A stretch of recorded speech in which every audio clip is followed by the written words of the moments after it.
Hello student, मैं एक बार फिर से आप सभी का स्वागत करता हूं अपने यूट्यूब चैनल डिप्लोमा लेक्चर में।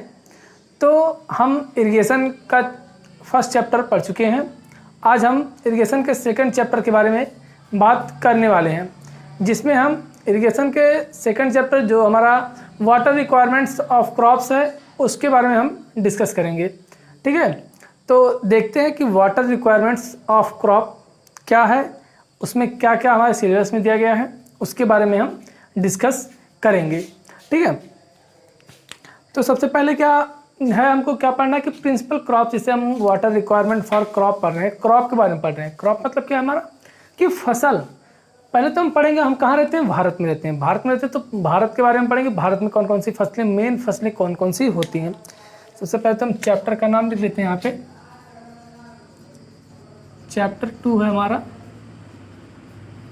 Water requirement of crops. तो यहाँ पे हमारे पास क्या है, एक वर्ड आ रहा है क्रॉप, फसल। तो पहले देखते हैं फसल। आप नॉर्मली जानते हैं फसल क्या होता है, अन्न, वही हमारा फसल होता है। ठीक, तो भारत में हमारे मेनली कौन कौन से फसल उगाए जाते हैं, कौन फसल होते हैं, उनके बारे में हम डिस्कस करेंगे। तो नॉर्मली आप जानते हैं, आप अगर आप गांव से बिलोंग करते होंगे तो आप जानते होंगे गांव में कौन कौन सी फसलें उगाई जाती हैं। धान हो गया, गेहूं हो गया, और जौ, मटर, मक्का, ये सारी चीज़ें फसलें होती हैं। तो कुछ नाम हम देख लेते हैं कौन कौन से हैं। पहला धान, गेहूं, जौ, और फिर मटर, मक्का, गन्ना, जूट, और इसी तरह से हमारा हो गया सब्जी में। इसी तरह सब्जी नहीं लिख सकते इसमें हम, जैसे इसमें और लिख सकते हैं हम आलू और प्याज, सन वही हमारा जूट हो गया। ठीक, ऐसे कई हमारे क्रॉप्स आते हैं जो नॉर्मली हम जानते हैं, आप भी जानते होंगे, कई क्रॉप्स आपके यहाँ भी उगाए जाते होंगे। इनमें से जैसे इनमें से दो फसलें होती हैं जैसे एक हमारा कपास हो गया, सॉरी हाँ कॉटन है, कॉटन मतलब कपास हो गया, और दूसरा हमारा गन्ना, जिसे हम लिख लेते हैं, यहाँ पे लिखते हैं गन्ना और कपास। ये दो हमारी ऐसी फसलें हैं जिनको मैक्सिमम टाइम चाहिए होता है उगने के लिए, मतलब पूर्ण रूप से विकसित होने के लिए मैक्सिमम दिनों की ज़रूरत पड़ती है। इनको 8 मंथ्स की ज़रूरत पड़ती है, आइए आगे हम बताएंगे। और इनको 12 मंथ्स, 12 महीने की ज़रूरत पड़ती है।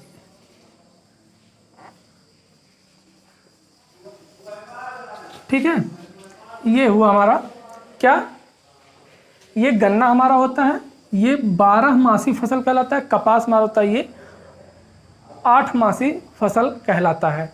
और बाकी जो हमारे नॉर्मली होते हैं ये 3-4 महीने में हमारे लगभग, जो गेहूं चावल होता है ये लगभग हमारे 90 दिन में फसल उग जाते हैं, अच्छे से हो जाते हैं, उसके बाद हम इसको काट सकते हैं। ठीक है, तो ये कुछ हमारे मेन जो प्रिंसिपल क्रॉप्स हो गए जो कि हमारे भारत में मेनली उगाए जाते हैं, जिनका हम क्या कहते हैं, ट्रांसपोर्टेशन भी अदर देशों में करते हैं, दूसरे देशों में भी इसका हम क्या आयात करते हैं, निर्यात करते हैं। सॉरी, आयात मतलब वहाँ से कुछ जो हमारे पास हमारे यहाँ कम होती हैं उसको हम आयात करते हैं, जो हमारे यहाँ ज़्यादा होती हैं उनको हम निर्यात करते हैं। ठीक है, तो ये कुछ हमारे क्रॉप्स हो गए। अब हम नेक्स्ट बात कर लेंगे। ठीक है, तो ये एक हेडिंग था आपके बुक में, आपके सिलेबस में था कि principal crops of India, India में कौन कौन से मेन क्रॉप्स होते हैं, उनके लिए पानी की रिक्वायरमेंट्स क्या क्या होती हैं। तो पानी की रिक्वायरमेंट्स अभी हम आगे बताएंगे आपको। ठीक है, आप फिलहाल आप जान लीजिए कि ये 12 महीने इसकी ये होता है और ये 8 महीने होता है। ठीक है, 1 मिनट आप रुकेंगे।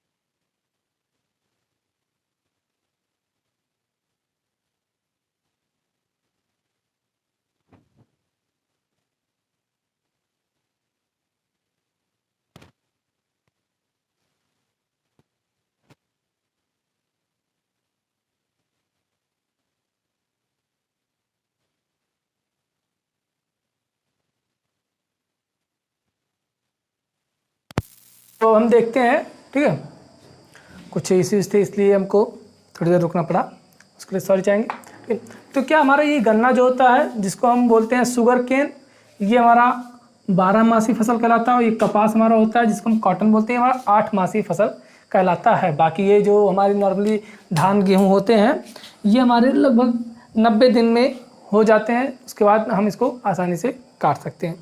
ठीक है, तो ये कुछ हमारे थे मेन क्रॉप्स जो अपने भारत में उगाए जाते हैं। अब नेक्स्ट हमारा जो इसमें आता है कि क्रॉप सीजन। ठीक है, फसल के लिए मौसम, मौसम क्या, जो फसल के लिए 2 मौसम, मेन रूप से 2 मौसम होते हैं। एक खरीफ का मौसम होता है, दूसरा हमारा रबी का मौसम होता है। ठीक है, हेडिंग क्या डाल लेते हैं हम, क्रॉप सीजन, क्रॉप सीजन। क्या क्रॉप सीजन है? क्रॉप सीजन मेनली हमारे 2 होते हैं। कौन कौन से? फर्स्ट हमारा हो गया खरीफ और सेकंड हमारा हो गया रबी। ठीक है, ये 2 हमारे क्रॉप सीजन मेनली होते हैं जो हमारे इंडिया में होते हैं।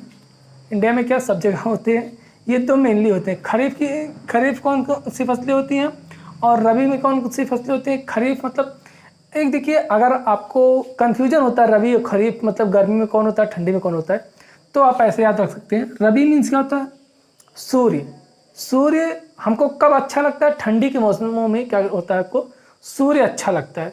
तो मतलब कि जब ठंडी के मौसम में हमको सूर्य अच्छा लगता है, तो ये रबी में का मौसम कौन सा हो जाएगा, जो ठंडी का मौसम होता है वो रबी का मौसम हो जाएगा। और जब वो ठंडी का होगा तो ये जाहिर सी बात हमारी जो खरीफ है ये गर्मी का मौसम हो जाएगा। तो गर्मी के मौसम में कौन कौन सी फसलें हमारी उगाई जाती हैं उनके बारे में हम देख लेते हैं।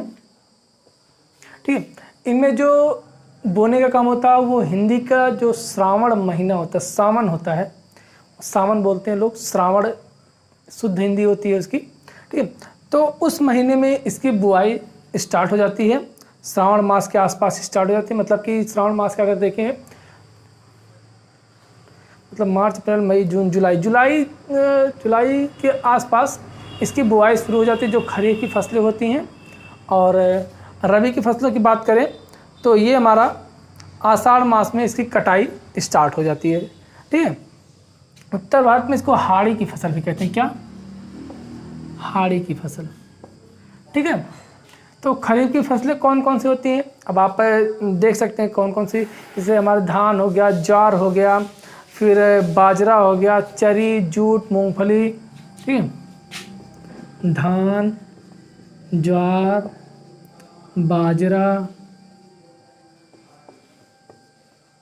जूट, चरी, ये कुछ मेन फसलें होती हैं जो खरीफ की फसलें कहलाती हैं।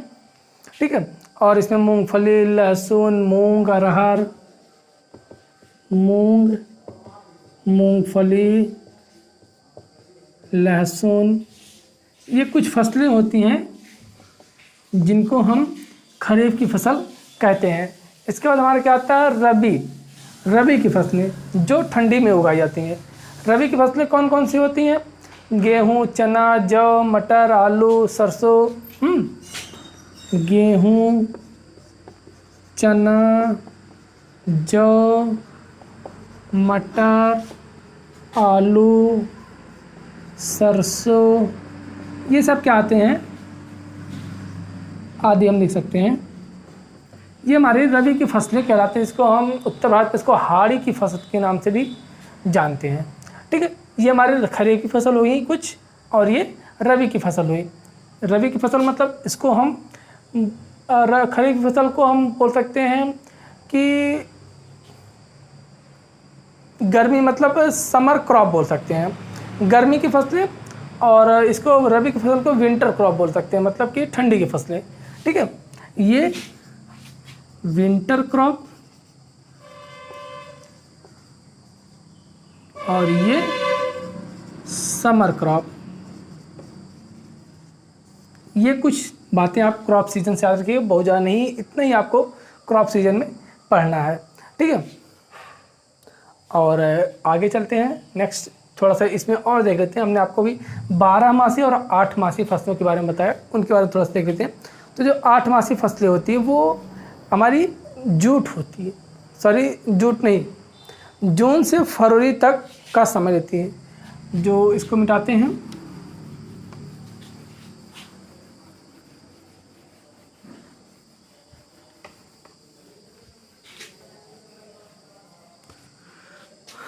आठ मासी फसल, 8 मासी फसल कब बोई जाती है? ये जून में बोई जाती है। अब जून से आप जोड़ लीजिए, जून, जुलाई, अगस्त, सितंबर, अक्टूबर, नवंबर, दिसंबर, जनवरी, फरवरी, ठीक है। ये लगभग जून से फरवरी तक का समय लेती है। 8 मासी फसल होती हैं, जैसे हमारा कॉटन, जिसको हम कपास बोलते हैं, कॉटन, ठीक है। नेक्स्ट हमारा 12 मासी, 12 मासी फसल, ये हमारा कब से कब तक होती हैं? इनको फरवरी से मार्च तक। जैसे ये हमारा 2022 चल रहा है, मान लेते हैं फरवरी 2022 से लेके मार्च 2023। अगर फरवरी में बैठाते हैं गन्ने को तो मार्च में कहीं ले जाके काटते हैं, 1 साल का पूरा टाइम इसमें देते हैं, फिर कटाई होती है। ये हमारा 8 मासी फसल कहलाती है। ये गन्ना, शुगर केन जिसको हम बोलते हैं, शुगर केन, ठीक है। ये हमारे कुछ क्रॉप सीजन हुए जिनमें हमने ये आपको मेन टॉपिक्स कुछ बता दिया, ठीक है। अब हम चलते हैं नेक्स्ट, हमारा टॉपिक क्या है? अगला जो हमारा टॉपिक आता है इस चैप्टर का, जो मेन चैप्टर हमको है वाटर आ रहा है हमारा। क्या इसमें एक शब्द आ रहा है क्या? वाटर। क्रॉप, क्रॉप आया, क्रॉप के बारे में हमने देख लिया कौन कौन से क्रॉप्स होते हैं, जो मेन क्रॉप्स है, क्रॉप सीजन के बारे में देखें। अब आ रहा वाटर।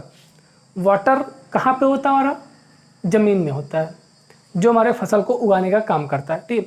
आप ज़मीन पर ही फसल होती है, तो ज़मीन में हमारे कई तरह के वाटर होते हैं जो हमारे क्या करते हैं कि जो फसल को उगाने का काम करती है, फसल को उत्पादन में सहायक होती हैं। कई हमारे वाटर मतलब सॉइल वाटर्स होते हैं, सॉइल वाटर आप आगे पढ़ेंगे। आपका एक सब्जेक्ट्स है 5th सेमेस्टर में, soil mechanics and foundation engineering, उसमें आप सॉइल के बारे में पूरी डिटेल में पढ़ेंगे। यहाँ पे बस आपको जान लेना कि सॉइल में कौन कौन से वाटर्स होते हैं। सॉइल वाटर, मृदा जल बोल सकते हैं क्या? मृदा जल, ठीक है। अगर इसको हम बनाना चाहें, ये हमारे 3 मृदा जल होते हैं। कौन कौन से? ग्रेविटेशनल वाटर, ग्रेविटेशनल वाटर,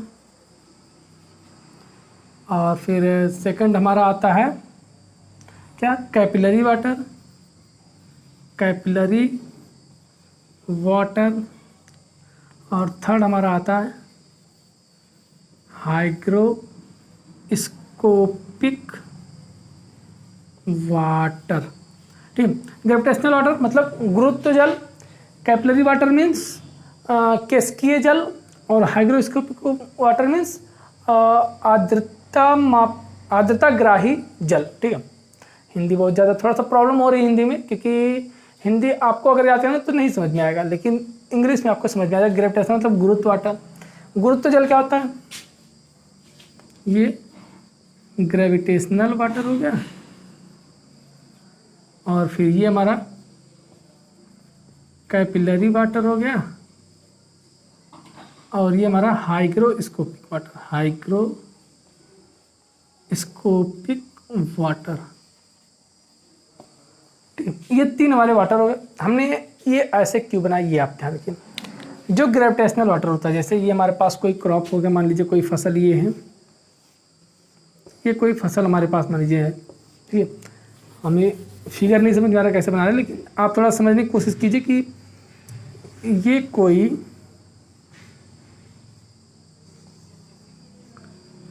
ये तो पेड़ बन गया, लेकिन आप देखिएगा, ठीक है, ये इसकी जड़ हो गई, ठीक है, ये इसकी क्या हो गई, जड़ हो गई। तो अब क्या करेंगे, इसके जड़ों में पानी हमारा होता है, जैसे हम पानी भरते तो यहाँ तक पानी मान लीजिए भर दीजिए, भर दिए, ठीक है, ये हमारा वाटर हो गया। अब क्या करेंगे, ग्रेविटेशनल वाटर क्या होता है, वह वाटर जो रिस कर क्या होता है, इसके जड़ों से नीचे चला जाता है ज़मीन में, वो हमारा ग्रेविटेशनल वाटर होता है। ये हमारे किसी काम का नहीं होता है, ये किसी भी तरह से हमारे पौधे के लिए, हमारे फसल के लिए उपयोगी नहीं होता है, ये जो हमारा ग्रेविटेशनल वाटर होता है। कैपिलरी वाटर क्या होता है, ठीक है, अब हम बात करते हैं कैपिलरी वाटर के बारे में, ठीक है। तो कैपिलरी वाटर एक ऐसा वाटर जो हमारे जो मृदा होती है, यहाँ की मृदा जहाँ पे हमारा फसल है, वहाँ की मृदा के मॉलिक्यूलों में प्रेजेंट्स होता है, ठीक है, जो फसल के लिए बहुत ही सहायक होता है। कैपिलरी वाटर से ही क्या होता है, हमारा फसल उगना शुरू होता है। अगर कैपिलरी वाटर ना हो तो हमारा फसल ना उग पाए, ठीक है। तो ये हमारा कैपिलरी वाटर होता है, ये हमारे लिए बहुत उपयोगी होता है।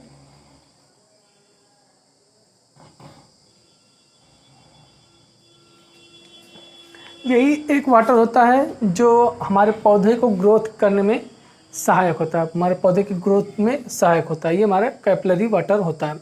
नेक्स्ट हमारा हाइग्रोस्कोपिक वाटर होता है। हाइग्रोस्कोपिक वाटर जो हमेशा हमारे पौधों में उपस्थित रहता है, प्रेजेंट रहता है हमेशा, ठीक है। ये कभी भी पौधे से निकलते नहीं, मृदा से निकलते नहीं हैं, हमेशा मृदा में इनका प्रेजेंट होना ज़रूरी होता है।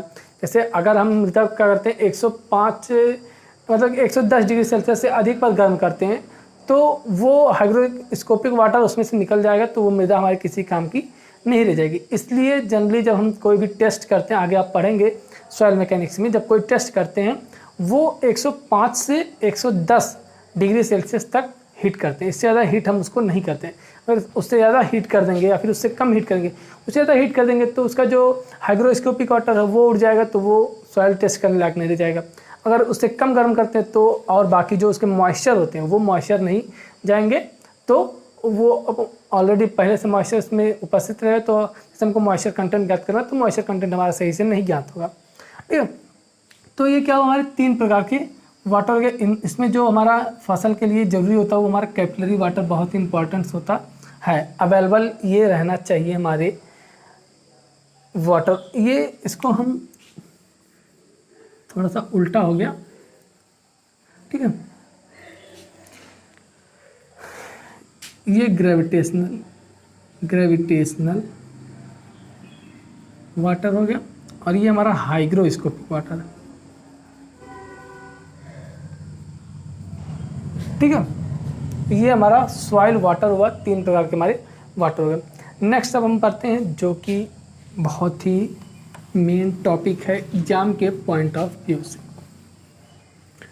कुछ इम्पोर्टेंट डेफिनेशंस हैं, उनको पढ़ना है, ठीक है। आई होप कि ये वाटर जो हमने आपको बताया सॉइल वाटर कौन कौन से होते हैं ये आपको समझ में आया होगा, ठीक है।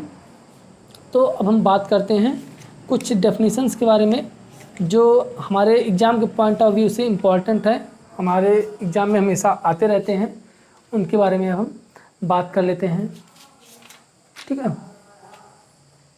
सबसे पहला जो डेफिनेशन हमारा आता है, जो सिलेबस के अकॉर्डिंग हम देखते हैं अगर, तो सम इम्पोर्टेंस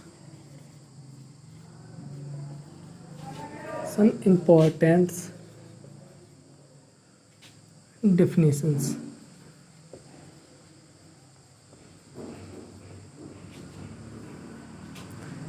फर्स्ट हम देखिए डेफिनेशन लिखेंगे नहीं, बस हेडिंग लिखते जाएंगे, डेफिनेशन बोलते जाएंगे, ठीक है। आप चाहे तो नोट कर सकते हैं और चाहे तो आप बुक से पढ़ सकते हैं। आप लेक्चर जैसे सुन लेंगे तो आप कान में ईयरफोन लगा के, आप लेक्चर इसीलिए बनाया जाता है कि आप कभी भी कुछ भी करते रहिए, कान में ईयरफोन लगा लीजिए, कान में कुछ लगा के आप उसको पढ़ सकते हैं, ठीक है। हम बोलते हैं पढ़ सकते हैं, अगर आप नोट्स बनाना चाहते हैं तो सुन के नोट्स भी बना सकते हैं, ठीक है। और या फिर आप बुक से पढ़ सकते हैं अगर आपको पढ़ना है और जैसे आपके पास टाइम कम है और आपको पढ़ने की ज़रूरत है तो आप लेक्चर को 2x की स्पीड में, 1.75 की स्पीड में करके 2.5x की स्पीड में करके देख सकते हैं। ठीक है, पहला जो इसमें डेफिनेशन आता है वो क्या आता है, GCA, ग्रॉस कमांडेड एरिया। क्या आता है, ग्रॉस कमांडेड एरिया, सकल सिंचित क्षेत्र। क्या, सकल सिंचित क्षेत्र। ग्रास मतलब संपूर्ण, कमांडेड मतलब सिंचित, एरिया मीन्स क्षेत्र। ठीक है, वह क्षेत्र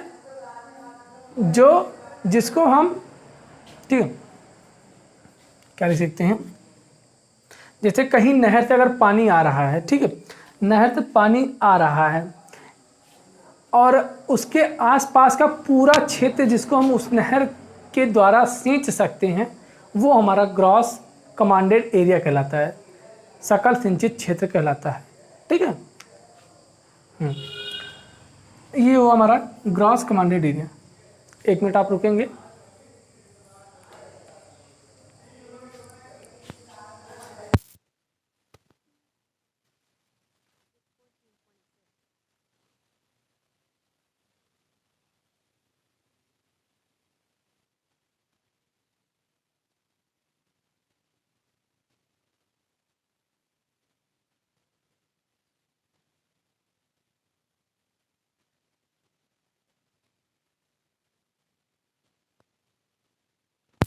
तो हम शुरू करते, क्या होता है, ग्रॉस कमांडेड एरिया।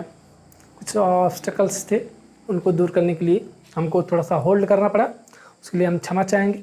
ठीक है, तो क्या बात कर रहे हैं हम, ग्रॉस कमांडेड एरिया, सकल सिंचित क्षेत्र, किसी नहर नियंत्रण के पास का वह संपूर्ण क्षेत्र जो उस नहर के द्वारा सिंचित किया जा सकता है, सींचा जा सकता है, उसको ग्रॉस कमांडेड एरिया कहते हैं। और इसी के बाद एक आता है हमारा कल्चरेबल कमांडेड एरिया। दूसरा culturable commanded area, culturable commanded area हमारा आता है। इसको हम GCA शॉर्ट में बोलते हैं, इसको CCA शॉर्ट में बोलते हैं, कल्चरेबल कमांडेड एरिया। इसको बोल सकते हैं हिंदी में क्या होगा इसका, 1 मिनट बताते हैं, कृषि सिंचित क्षेत्र। ठीक है, हिंदी में थोड़ा सा हमको प्रॉब्लम हो रही है, ठीक है, क्योंकि हिंदी की बहुत ज़्यादा हम पढ़े नहीं है, हिंदी मीडियम से हम भी हैं, लेकिन अब हिंदी धीरे धीरे छूट रही है क्योंकि जो टेक्निकल वर्ड्स हैं वो आपको इंग्लिश में ही देखने को मिलेंगे, हिंदी आपको उतनी अच्छे से नहीं समझ आएगी, इसलिए हमको थोड़ा सा प्रॉब्लम हो रहा है उसके लिए। ठीक है, ये ग्रॉस कमांडेड सकल सिंचित क्षेत्र, कल्चरल कमांडेड कृषि सिंचित क्षेत्र। अब जैसे मान लेते हैं ये आपके पास कोई खेत है और ये कोई नहर जा रही है ऐसे, ठीक है, और ये इतने भाग में क्या कर रहे हैं, हम फसल बोते हैं और इतने में फसल नहीं बोते, लेकिन इस नहर द्वारा इस पूरे खेत क्षेत्र की हम सिंचाई कर सकते हैं, यहाँ तक इसकी भी सिंचाई कर सकते हैं। एक चीज़ इसको जानने से पहले एक चीज़ आप जान लीजिए, यहाँ पे एक वर्ड आ रहा है कल्चरेबल और एक होता है अनकल्चरेबल। अनकल्चरेबल कृषि और अकृषि। कृषि मतलब ऐसा क्षेत्र जिसपे हम फसल उगा सकते हैं, जिसपे हम किसानी कर सकते हैं, वो हमारा कृषि एरिया कहलाता है, जहाँ पे हम फसल को बो सकते हैं, उसके बाद अपना काम कर सकते हैं, वो हमारा कृषि कल्चरेबल एरिया कहलाता है। अनकल्चरेबल एरिया जहाँ पे हम कृषि नहीं करते हैं, कृषि का कार्य जहाँ पे हम नहीं करते लेकिन वो क्षेत्र होता है, वो हमारा अनकल्चरेबल एरिया कहलाता है। ठीक है, तो ये हमारा कल्चरेबल एरिया है, क्या कल्चरेबल एरिया है, और ये हमारा अनकल्चरेबल एरिया है। ठीक है, तो कल्चरेबल एरिया हमारा क्या होता है, जहाँ पे हम सिंचाई कर सकते हैं, जहाँ पे हम फसल उगा सकते हैं, वो हमारा कल्चरेबल एरिया होता है। तो इस नहर द्वारा क्या कर सकते हैं हम, कल्चरेबल और अनकल्चरेबल एरिया दोनों को हम सींच सकते हैं। इन दोनों ग्रॉस एरिया बराबर हम एक फार्मूला यहाँ पे दे सकते हैं, 1 मिनट लिख सकते हैं, GCA बराबर culturable area plus unculturable area. अब हम बात करते हैं दूसरा CCA की। Culturable commanded area CCA। ये क्या हो जाएगा? CCA बराबर GCA minus unculturable area. I hope कि अब आपको अच्छे से समझ में आ गया होगा। CCA क्या है? Cultural commanded area. टोटल में से जिस पे हम कृषि कार्य नहीं करते हैं उस एरिया को घटा देते हैं, मतलब कि जिस पे हम कृषि कार्य कर सकते हैं उसको हम क्या बोल देते हैं? कल्चरेबल कमांडेड एरिया बोल देते हैं। ठीक है, ये हमारा हुआ कल्चरेबल कमांडेड एरिया। GCA हुआ, CCA हुआ। नेक्स्ट हमारा क्या आ जाता है? Intensity of irrigation. Intensity of irrigation क्या होता है?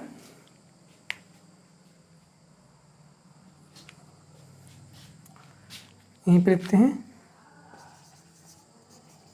इंटेंसिटी ऑफ इरिगेशन, सिंचाई की तीव्रता। मतलब कि हम लिख सकते हैं, बोल सकते हैं कृषि क्षेत्र क्षेत्र का वह प्रतिशत जो वार्षिक आधार पर सिंचित करना होता है। मतलब कि हमको वार्षिक आधार पर जितना एरिया हमको सींचना होता है, जितना सिंचित करना होता है, जितनी कैपेसिटी या फिर जितनी इंटेंसिटी होती है किसी भी सींचने वाले क्षेत्र की, वही हमारी क्या होती है? इंटेंसिटी ऑफ इरिगेशन कहलाती है। इंटेंसिटी ऑफ इरिगेशन हमारा कहलाती है। ठीक है, आयोग की इंटेंसिटी ऑफ इरिगेशन आपको समझ में आया होगा कि वार्षिक आधार पर जितना प्रतिशत एरिया हम सींच सकते हैं, जितना सींचा जाता है, जितना सींचा जा सकता है, वही हमारा इंटेंसिटी ऑफ इरिगेशन कहलाता है। ठीक है, अब थर्ड नेक्स्ट हम बात करते हैं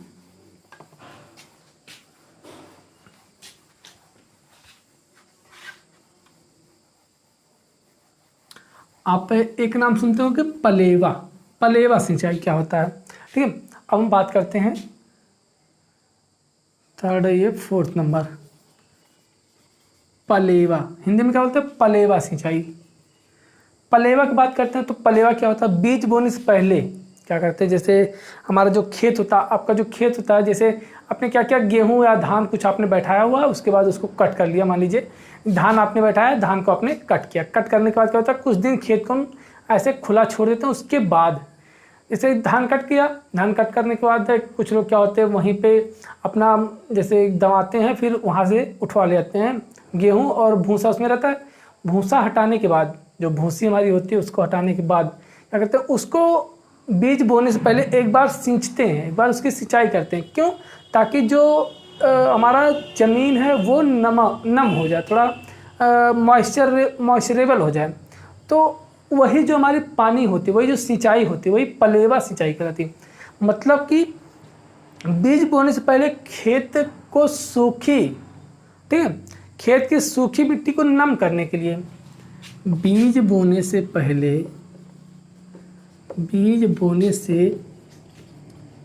पहले खेत की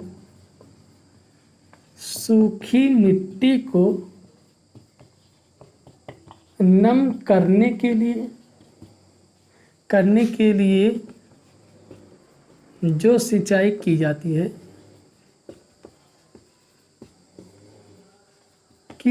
है उससे क्या बोल देते हैं हम? पलेवा सिंचाई। पलेवा सिंचाई कहते हैं।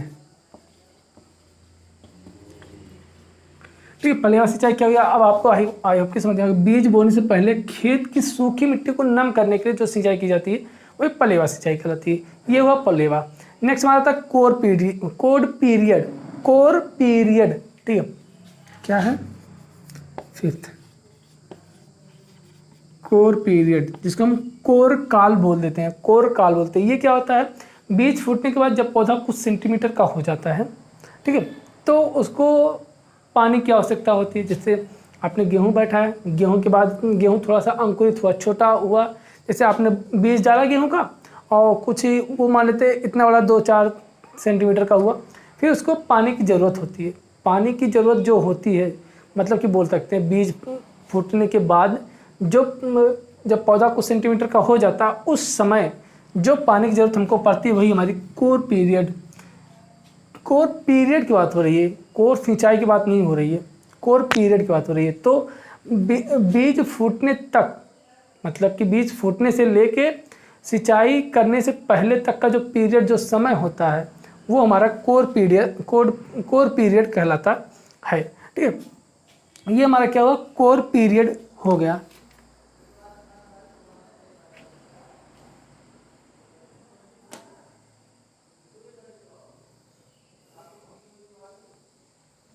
हाँ, ये हमारा क्या हुआ, कोर पीरियड हो गया। ठीक है, अब हम बात करते हैं नेक्स्ट क्रॉप रेशियो की बात करते हैं। क्रॉप रेशियो क्या होता है? अब क्रॉप रेशियो की बात करते हैं। क्रॉप रेशियो नाम से आपको समझ में आ रहा है, खरीफ की फसल जो खरीफ का समय जो होता है उस समय जो फसल का सिंचित क्षेत्रफल होता है और जो रबी के समय में फसल का सिंचित क्षेत्रफल होता है, उन दोनों का जो रेशियो होता है वही हमारा क्या कहलाता है, क्रॉप रेशियो कहलाता है। ठीक है, रबी फसल का सिंचित क्षेत्रफल लिख सकते हैं इसके लिए, रबी फसल का सिंचित क्षेत्रफल अपॉन में खरीफ फसल का सिंचित क्षेत्रफल, ये हमारा क्रॉप रेशियो कहलाता है। ठीक है, अब सेवंथ पॉइंट क्या हमारा आता है, ये तो होगा क्रॉप रेशियो। क्रॉप पीरियड क्या होता है, क्या क्रॉप पीरियड क्या होता है भैया, बताओगे जरा, कोई तो बताओ। क्रॉप पीरियड नहीं पता ना, हम बताते हैं, हम आपको बताने के लिए यहाँ पे खड़े हैं। तो क्रॉप पीरियड क्या होता है, बीज बोने से लेके बीज फसल काटने तक का जो पीरियड होता है। कहाँ बोला आपने, बीज बोने से लेकर फसल काटने तक का समय क्या होता हमारा, क्रॉप पीरियड कहलाता है। ये क्रॉप पीरियड होगा। अब नेक्स्ट, ये तो बोर्ड तो भर गया, अब मतलब मिटाना पड़ेगा हमको। आप चाहे तो स्क्रीनशॉट ले सकते हैं वरना नोट कर सकते हैं। ठीक है, अब क्रॉप पीरियड देख लिया तो बेस पीरियड भी हमको देखना पड़ेगा भैया। क्या भैया बेस पीरियड ये क्या होता है, देखो 7-8 बेस पीरियड, ये जो क्रॉप पीरियड होता है और ये जो बेस पीरियड होता है, लगभग जो बेस पीरियड होता है इसको हम दिन में मापते हैं। ठीक है, क्या करते हैं, इसको हम दिन में मापते हैं, क्रॉप पीरियड को दिनों में मापते हैं हम। और ये जो बेस पीरियड होता है ये लगभग दोनों सेम होता है। क्यों सेम होता है, देखते पहले डेफिनेशन, फिर आपको अच्छे से समझ आ जाएगा। जब हमने क्या किया, फसल बो दिया, क्या किया हमने, फसल को बो दिया। फसल को बोने के बाद जो पहली सिंचाई की जाएगी, पहली सिंचाई को क्या कहते हैं, कोर पीरियड, कोर सिंचाई इसको बोल सकते हैं। पहली सिंचाई जो होती है इसको हम कोर सिंचाई बोलते हैं। तो पहली सिंचाई से लेके फसल काटने से पहले अंतिम सिंचाई के बीच का जो डिस्टेंस, मतलब कि जो टाइम है, जो पीरियड है, जो काल है, वही हमारा बेस पीरियड कहलाता है। मतलब कहाँ से कहाँ तक, प्रथम सिंचाई से लेकर अंतिम सिंचाई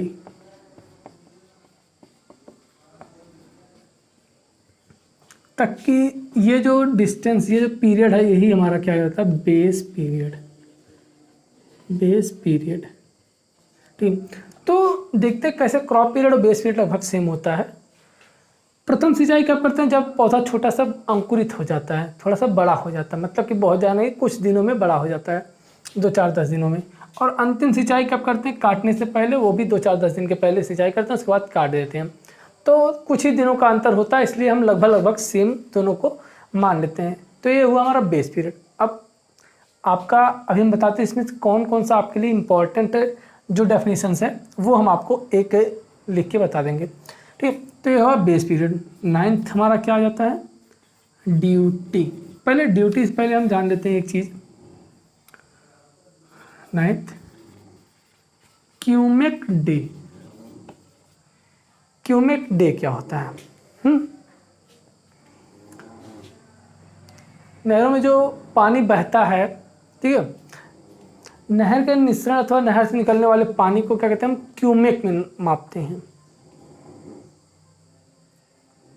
जो नहर से पानी निकलता है, ये हमारी नहर बह रही है, ये हमारी नदी जा रही है, इस नदी से जो पानी बह रहा है इसकी स्पीड को हम क्यूमेक में प्रदर्शित, मतलब क्यूमेक में मापते हैं। क्यूमेक में, या फिर बोल सकते हैं घन मीटर प्रति सेकंड में। एक सेकंड में कितना घन मीटर उसका फ्लो हो रहा है, कितना बह रहा है, वही हमारा एक क्यूमेक कहलाता है। और क्यूमेक डे क्या होता है, 24 घंटे में, मतलब कि एक दिन में कितना वो डिस्चार्ज हो रहा है, इस नदी से, इस नहर से कितना पानी डिस्चार्ज हो रहा है 24 घंटे, वही हमारा क्यूमेक डे कहलाता है। ठीक है, एक क्यूमेक डे बराबर हमारा क्या होता है, 8.64 हेक्टेयर मीटर। इसको लिख सकते हैं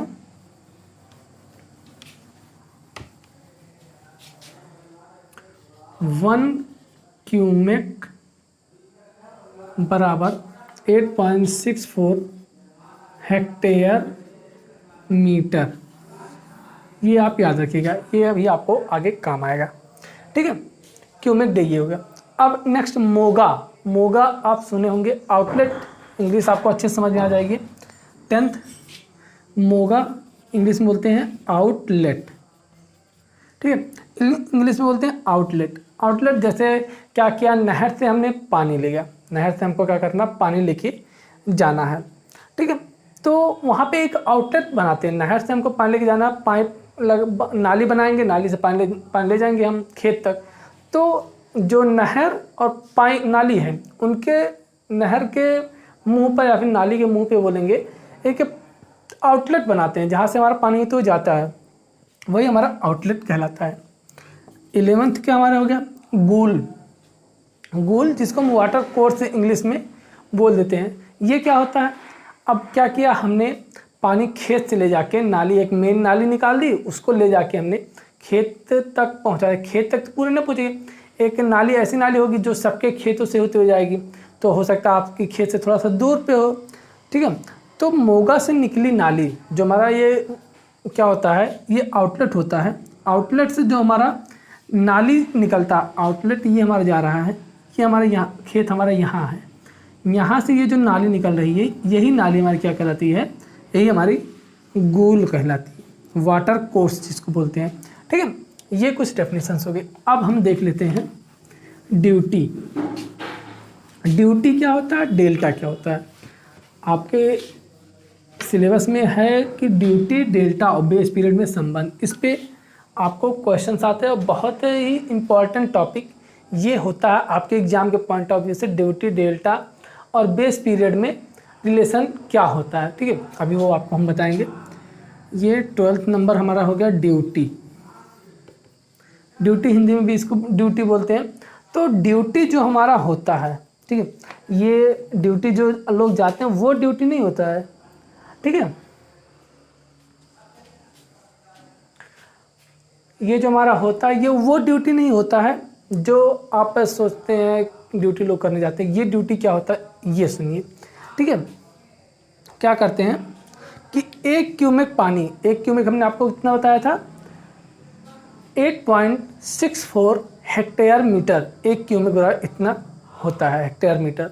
एक क्यूमेक पानी फसल के पूरे बेस पीरियड में जितने हेक्टेयर भूमि को सिंचित करती है, पूरे बेस पीरियड में। ठीक है, एक क्यूमेक पानी मतलब कि 8.64 हेक्टेयर मीटर, इतना पानी पूरे बेस पीरियड में बेस पीरियड में जितना, ठीक है, पूरे बेस पीरियड में जितने हेक्टेयर भूमि को सींचता है, जितने हेक्टेयर भूमि को सिंचित करता है, वही पानी का ड्यूटी कहलाता है। क्या कहता है? वही पानी का ड्यूटी कहलाता है। ठीक है, डेफिनेशन आपको वो अच्छे से नहीं समझ जाएगी। अब ये जब न्यूमेरिकल समझाएंगे ना तो वहाँ से आपको अच्छे से समझ में आएगा। एक छोटा सा डेफिनेशन इसको लिख सकते हैं, अगर लिखने के लिए आप चाहें तो। इकाई पानी की सिंचित क्षमता, इकाई पानी की सिंचन क्षमता, ठीक है, इकाई पानी कितना सींच सकती है। इकाई पानी मतलब 1 क्यूमेक पानी अपने पूरे बेस पीरियड में कितना खेत सींच सकती है, कितना क्षेत्र सींच सकती है, वही उसका पानी का ड्यूटी कहलाता है। इसको डी से डिनोट करते हैं। ठीक है, 13 नंबर पे आता है डेल्टा। डेल्टा मतलब डेल्टा से प्रदर्शित करते हैं। अब डेल्टा क्या होता है? ठीक है, किसी फसल को निश्चित अंतराल पर दिए गए सभी पानियों की कुल गहराई। ठीक है, क्या करते हैं हम, जब हमारा फसल बोने से लेकर फसल काटने तक कई बार हम खेत को सींचते हैं।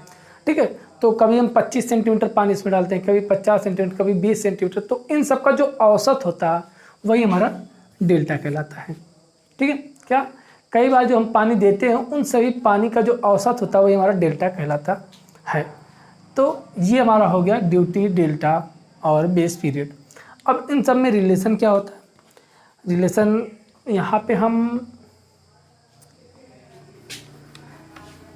देखते हैं। डेफिनेशंस हो गए, इसमें से इम्पोर्टेंट क्या क्या है देख लेते हैं। GCA, CCA, बेस पीरियड,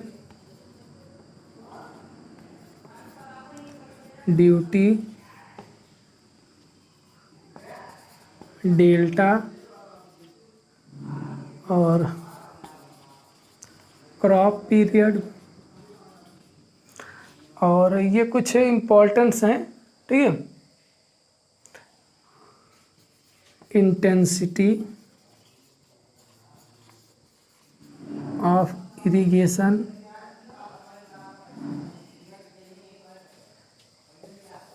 ये इंपॉर्टेंट है, आप इनको याद रख लीजिएगा। एग्जाम के पॉइंट ऑफ व्यू से आते हैं कि निम्न पर टिप्पणी लिखिए। ठीक है,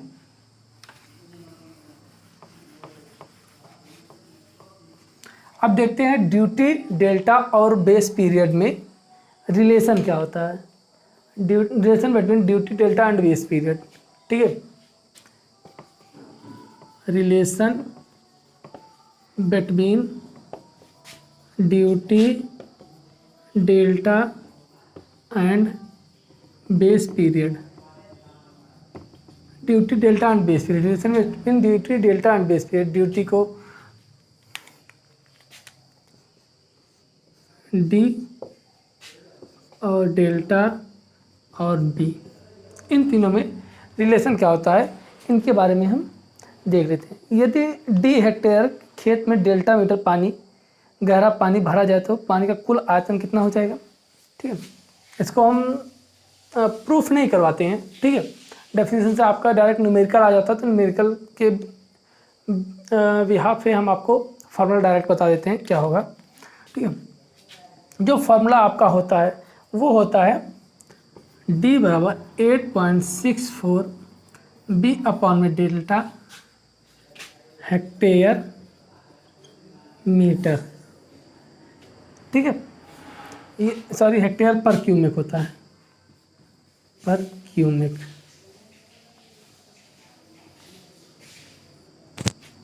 या फिर डेल्टा बराबर क्या लिखते हैं 8.64 बी अपॉन में डी मीटर, या लिख सकते हैं 864 बी अपॉन में डेल्टा सेंटीमीटर। ये फार्मूला होता है। आप डायरेक्ट, आपका बी दिया रहे, तीनों में से 2 डाटा आपका दिया रहेगा, तीसरा आपको फाइंड आउट करना रहेगा, तो आप आसानी से फाइंड आउट कर सकते हैं। ठीक है, आई होप की सारी चीज़ें आपको समझ में आएंगी। एक हेडिंग आपका और इसमें बचता है, ठीक है, कि हमारा जो ड्यूटी को प्रभावित करने वाले कारक कौन कौन से, ड्यूटी को कौन कौन से कारक प्रभावित करते हैं। ये भी एग्जाम के पॉइंट ऑफ व्यू से इम्पोर्टेंट, कुछ ये जो चैप्टर है आपका एग्जाम के पॉइंट ऑफ व्यू से बहुत ही इम्पॉर्टेंट चैप्टर आपका हो जाता है, क्योंकि इसमें जो टॉपिक्स हैं वो बहुत ही इम्पॉर्टेंट हो जाते हैं। ठीक है, ड्यूटी को प्रभावित करने वाले कारक, फैक्टर्स अफेक्टिंग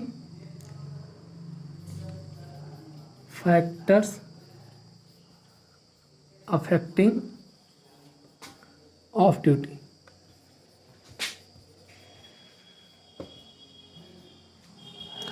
फर्स्ट क्या आता है? फर्स्ट हमारा आता है फसल की किस्म। ठीक है, क्या? फसल की किस्म। फसल की किस्म हमारा आ जाता है। नेक्स्ट हमारा क्या आता है कि भौम जल स्तर ऊपर है या नीचे, भौम जल स्तर। ठीक है, थर्ड क्या आता है हमारा वाटर टेबल, ये सरफेस वाटर टेबल हो गया।